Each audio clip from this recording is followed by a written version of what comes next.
In this chapter, let's focus on another type of moving average which is very heavily used in our forecasting industry, which I call as exponential moving average. If we remember in our earlier chapters, we have actually discussed simple moving average, which is the average of the last few periods, or weighted moving average, where we have taken the weighted average of the last few periods.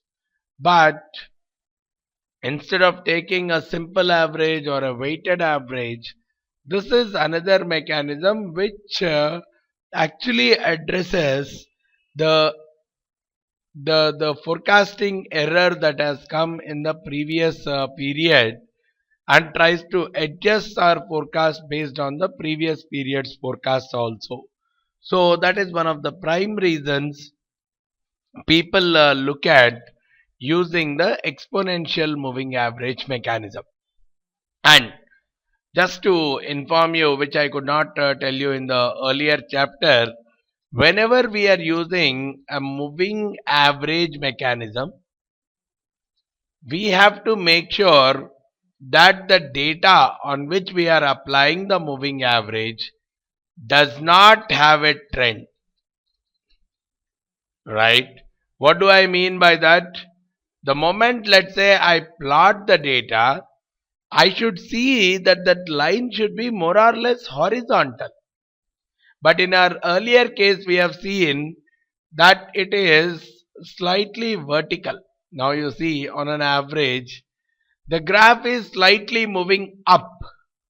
When I try to plot a trend line on it, it looks as if the values are going up, not flat. There is nothing that stops you from using the moving average, whether it is simple or weighted or exponential, but there is a chance that the forecasting errors will be quite drastically higher in such kind of scenarios, because as we know from the basic concept, average always lies between a minimum value and a maximum value. Whether it is a moving average or a normal average, average always lies between the minimum and the maximum. But when the data is actually having a trend, we see that the data, the next value will obviously be higher than the previous four values, even if I am taking a 4 period or a 6 period average. So from that standpoint, what we observe is the forecast will more or less not be suitable, though as a concept moving average is more appropriate. Moving average really helps me in understanding how to apply the moving average. So from that standpoint, what I am doing here is, instead of taking the share price, I'm converting that share price into a percentage change, or that's what I call them as returns. The returns is what I take. Of course, I'll explain you what do we need to do in case there is a trend. But I'm taking an example of, in case I'm looking at returns, the current value minus the previous value divided by the previous value is what I'm taking as the returns. Okay, so in this returns, let me convert all these into a percentage format by going to formula cells, percentage with the 2 decimals. So here what is happening is, let me try to plot a graph for you, right, between A and C columns. What I mean is coming out from this, probably you should understand here. Okay, now I am plotting this graph. Let's put this chart below this. Now you observe, you try to plot a trend line, right, linear trend line. What you could observe is, compared to the previous case, though overall there is a slight fall, we'll try to address it, but overall it's not looking as steep as what has been addressed in the previous scenario. So that is one of the things we have to be comfortable with. So wherever things are not showing a kind of a trend, which is wherever the trend line is more or less flat, that is what we call as a detrended line or detrended data. Now, moving average works really extraordinary in case of detrended data. But yes, even if it is having a trend, how do we address it? We'll take up in our next chapter. Now, just for example, earlier when I have used the moving average with a 4 period versus 6 period, we were able to find out that the 4 period one was more effective compared to a 6 period. So quickly let me try to do it on the returns rather than on the data. So what I would take is, for a 4 period, I'll simply take the average of these 4 periods, right? And for a 6 period moving average, I'll take the average of these 6 periods. Fair enough. Now just checking out which of these methods is effective compared to the other. What we are trying out is, we'll use our error checking.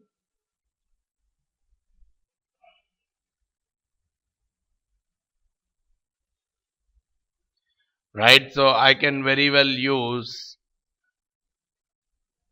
let me remove these frozen stuff, right? Even if I'm going down or going up, yeah, now it is looking better. Now, when I'm simply looking at the sum of squares of the error, okay, so we are looking at the least sum of squares method, though we can use mean absolute deviation method also. Here I'll look at the least sum of squares method just to reiterate what we had in our previous case. What I will simply do is, with a 4 period, I'll call this as least or sum of squares method. So I'm looking at with a 4 period average versus a 6 period moving average. And if I say for a 4 period average, I'll use sum xmy2. The array x in my case for a 4 period is from here to here, whereas the array y is from here to here. Alright, so this is what is the summation of the residuals, squares of the residuals. Then I am doing it by the total count of data, which is coming from the count of these numbers, right? And I have to take the square root of the entire stuff, sqrt of this entire stuff. So a 4 period residual, 4 period moving average is giving me an error of around 0.2, which is sum of squares of the errors the standard deviation of the variance terms is around 0.2, whereas when I'm doing it for a 6 period moving average, sum xmy2, this time my array is from only for the 6 periods, array 2 is of this, divided by the count of the data, and probably do a square root on the top of it. Just reiterating what we have done, because in that case there was a trend, whereas here we don't have a trend and our output, our decision can change. This is what I wanted to stress. Here if we are seeing, when I'm using, this is saying that 6-period mechanism is more effective compared to a 4-period mechanism, wherein you are able to see that the squares of the residuals is much less, slightly lesser for a 6-period moving average compared to a 4-period. This is what will make a 6-period moving average to be more usable compared to a 4-period one. Alright. Okay. This is when we are using a simple average, simple moving average. But now we wanted to discuss another type of moving average called the exponential moving average. Right. We will do it first on returns column where we are expecting that the trend is not significant. Trend is more or less a horizontal trend. But we will take up the example of the share price again, which has a trend, and try to do our forecasting again using some other mechanisms. Right. Okay, so when I'm doing an exponential moving average, there are a couple of things that I have to do. Alright, let me put few more columns for me. The exponential moving average first has something called exponential factor, or typically called as decay factor. Okay, so we can take anything between 0 and 1.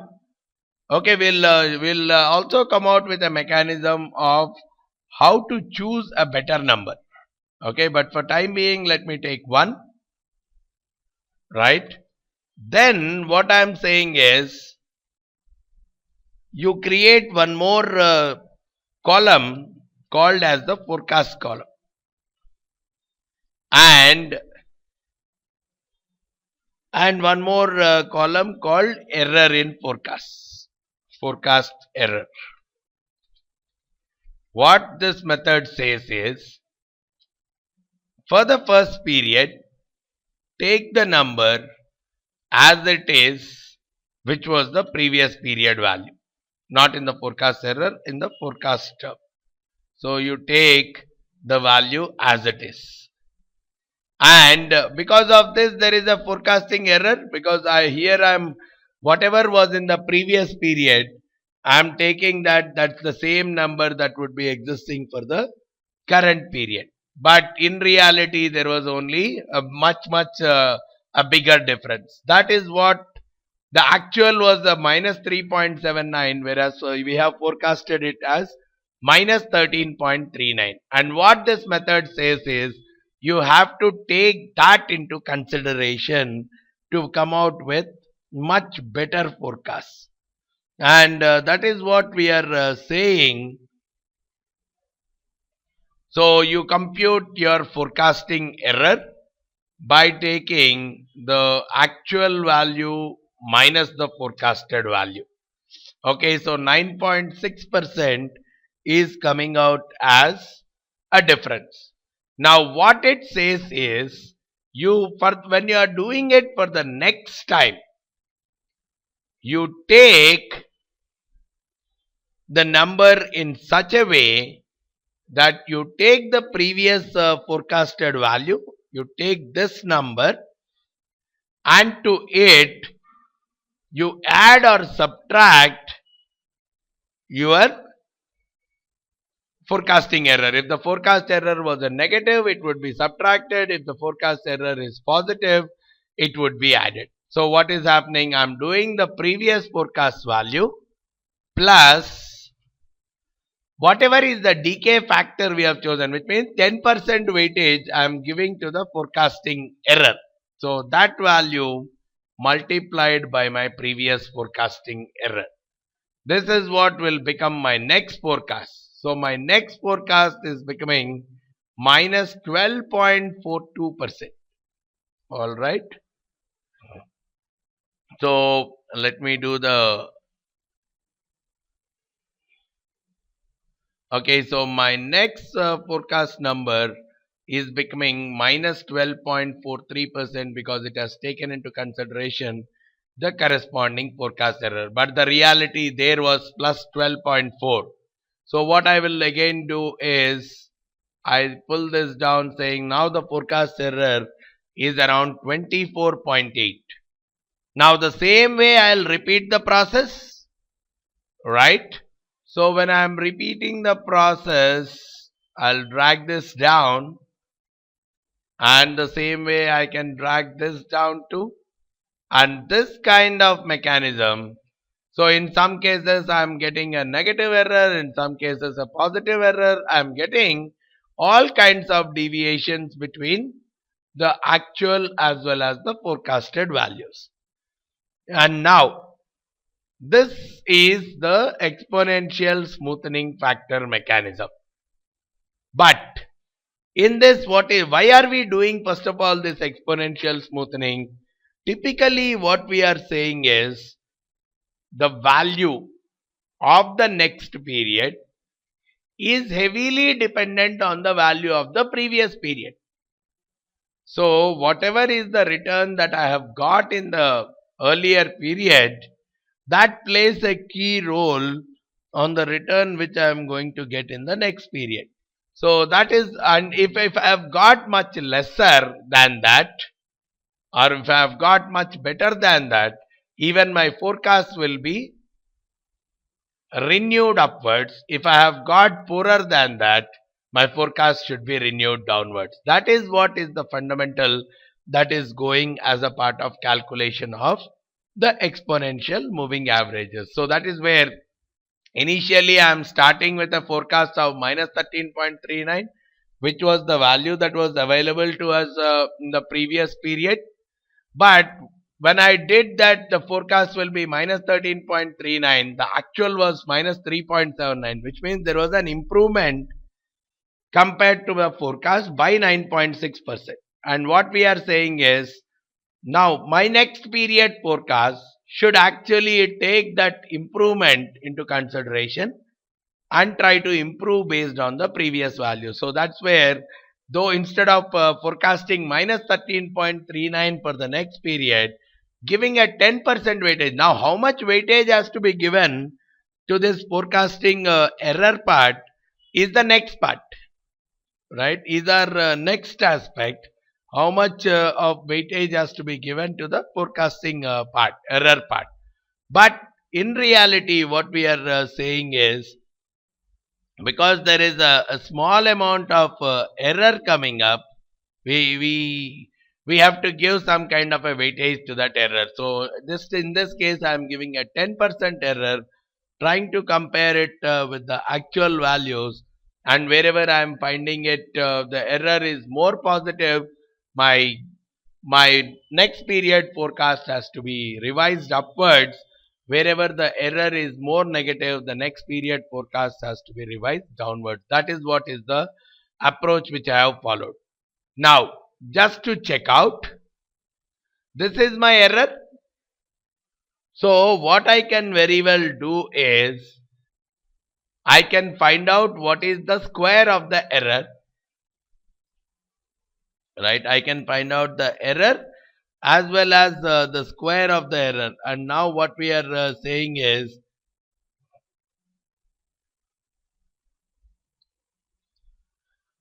now I can do the error checking part, wherein I can do that linear, least sum of least squares method itself, where I will look at the error, because the choosing of 0.1 versus 0.2 or 0.05 should make my overall forecasting error to be minimum. So that's where I call it as least sum of squares method. So first let me try to find out sum of squares of the residuals. We have been using the formula sum xmy is 2, wherein I take the x, one of the variables, I'll take it from 3 minus 3.79 onwards, whereas the second one I'll take it as these numbers. Alright. So given these two numbers, this is what is the sum of squares of errors and divided by the total count of these numbers and take a square root. This is something which we have used in the earlier scenarios also. So I take the square root of this entire thing, which will give me that the error in this case is 0.199. Whereas now, let me see. Remember this number 0.199. If I make the decay factor as 0.2, yeah, my error has slightly reduced, 0.192. Okay, let me take it 0.3, 0.192 again. If I take the decay as 0.4, 0.194, it's actually going up. Probably if I take it as 0.5, it's again going up. 0.6, oh, it has crossed 0.2. So 0.7, it has again crossed. So I can, one way is I can check. Okay, 0.25, again 1.92, whatever it is. Now, how many I keep changing manually? And that is where I need to have a mechanism to test out which particular value is more and more appropriate. Because the intention in this entire exercise is to reduce this error. The moment I am reducing the error means it's nothing but the forecasted value to the actual value. We are reducing the difference between these two things. That is what will enhance the accuracy of our estimate. So choosing the decay factor or a smoothening constant, sometimes called as, can be done through a couple of tools in Excel. And one such tool for me is Solver. Solver is one such tool in Excel which can help us in doing this kind of an analysis. It uses a concept called linear programming. So using that concept, what it does is it tries to find out the value of one of the variables, one or more variables, when my objective is to minimize or maximize one of the calculations, especially when my data is subjected to various constraints. Using that constraint, if I have to do the calculation of one of the variables, by changing one of the variables, I have to make sure that my final value is either minimum or maximum. I can resort to this scenario of solver. So here I have to estimate this number properly with an intention to minimize this number. So as long as the problem is set up from this standpoint, solver can really help us in doing a good job in terms of predicting. Okay, so going with this, what I can very well do is, I'll go with this. I'll use solver. So that solver is present as the data under the data tab. We have solver here. This is also not a part of the default installation of Excel. So if you are not able to trace it here, go to the Excel options, add-ins, again manage add-ins, go. Here you will have solver add-in. The moment you are selecting the solver add-in, you will get this icon here, solver icon here. This is the tool, is a very powerful what if analysis tool, especially when you want to minimize or maximize your output. We don't know what is the value of the output. We may want to get the maximum possible output or minimum possible output, especially if I want to minimize my costs or maximize my profits kind of scenarios, where I want a maximum output or a minimum output subjected to some constraints. Here my constraints, here also I am subjected to a lot of constraints wherein I want to change. My objective is I wanted to change the decay factor in such a way that my constraints are that my sum of squares is becoming as much minimum as possible. So with that kind of an objective, and I know that the decay factor should lie only between 0 and 1, that would be my constraint, with an objective to minimize this value. So let's see how do I apply it. I go to this solver. Now what is my target? My target is to minimize this. So I'll select this cell equal to minimum. This is one thing I would be doing. By changing cells, which is the variable which you want to change in this case. So I can give any number of variables, but in this case only I want to come out with an appropriate decay factor. So that's where I'm selecting this cell as a decay factor. And as I said, the constraint for me here is this value should be less than or equal to 1, and at the same time this value should be greater than or equal to 0. I am not particular, because it's a weightage that you are giving to the forecasting error. How much weightage you would like to give to the forecasting error? The higher the weightage you are giving means the decay factor is more. So the error in the forecast is playing a very dominating role in deciding your next forecast.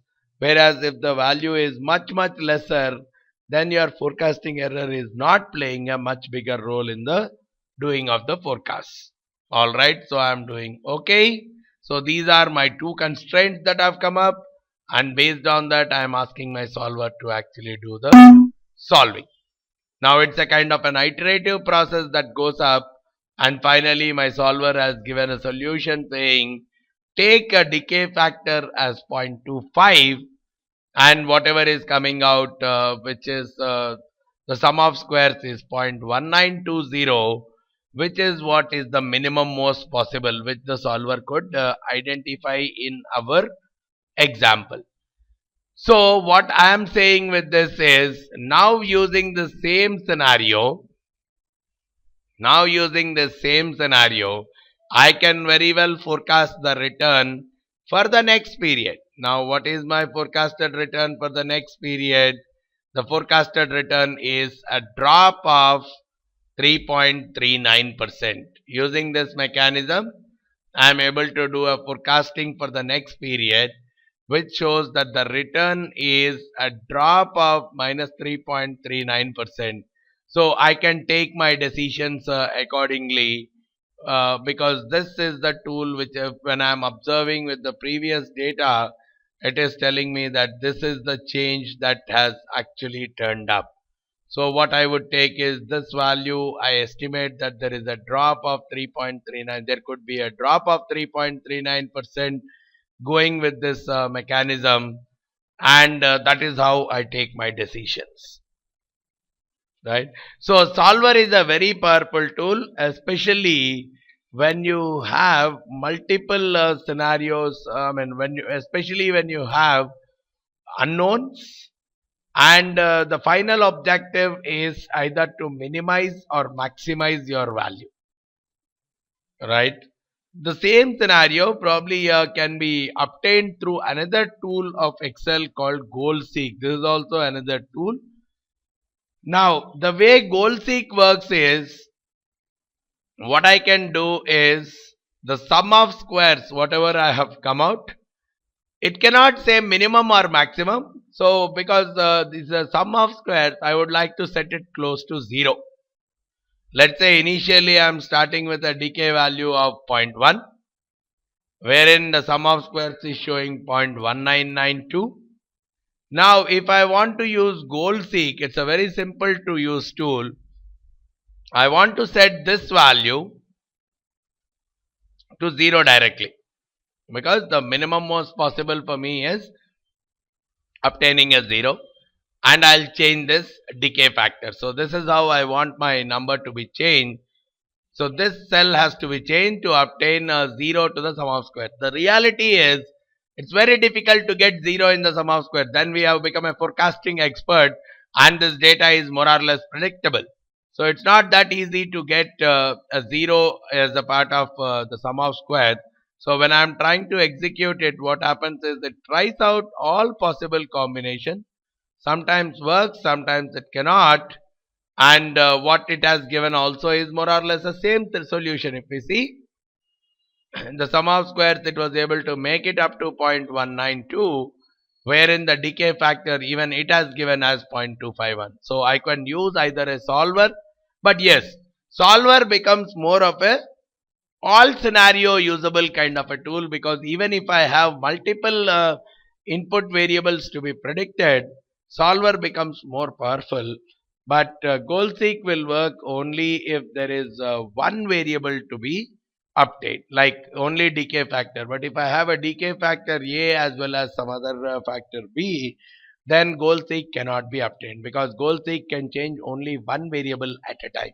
Whereas in solver, I can get multiple variables changed and subjected to multiple constraints. So it is more and more exhaustive version, and it's always recommended to use solver. But yes, yeah, let's be comfortable with the usage of goal seek also, because some of the decisions can simpler decisions can be done very effectively using the goal seek also. Right? So this is the entire exponential moving average which we are doing, going with a data which does not have any kind of a trend. Here we are assuming that it is a detrended data, though we are seeing some kind of a fall in the numbers, but we are making an assumption. We'll change those assumptions slightly later, but it is definitely not an uptrending data like this. Now in the next chapter, we'll try to look at how do we handle if the data is trending drastically, right? But in this case, at least after taking the returns, after doing this entire analysis, not on the original data, but on the return, I'm able to find out that this data is more detrended. And so on the detrended one, the moving average can work more and more effectively. Alright, so here this helps us in doing the forecasting. So for the next period, I can forecast that my returns are going to be minus 3.39%, and based on that, I can take my buy or sell decisions accordingly. Alright, I hope you are comfortable with the difference between the usage of and when I go with, okay, just to enhance it, when I am going with a simple moving average mechanism, if I see what should be the number for the next period, a 4 months moving average is a 4 period moving average is saying that I need to look at minus 6.28% drop, whereas when I am looking at a 6 period moving average, it is saying minus 4.24% drop or 4.24% drop. So different estimates are coming up. Probably when I observe the actual Jan 2013 data, I would be knowing which method is giving me more and more an accurate forecast, at least among the methods which we are currently applying. There are various other mechanisms that we look at as we move forward, but all these, remember, the word moving average is applicable to a time series data,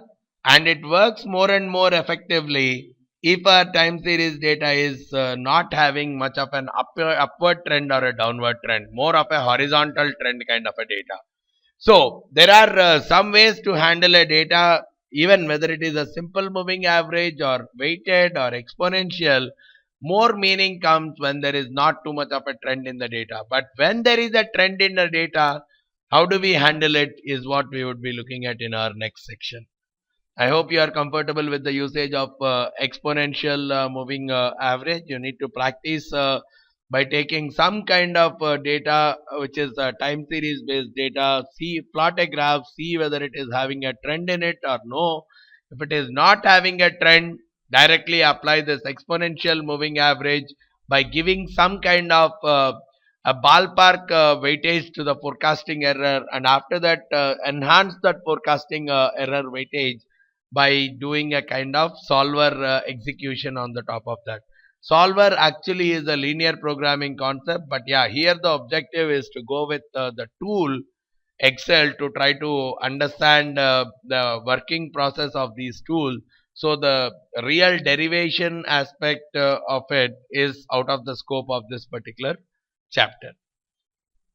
If you have any further doubts regarding this, we can very well discuss it out. Okay, now we'll move on to the next chapter, which talks about how do I handle this kind of forecasting, especially if my data is having a trend. So we'll try to apply it on the B column, the share price column, similar kind of an analysis, and what changes I have to do to this share price column to actually arrive at my output. This is what is my next target that I would be working on.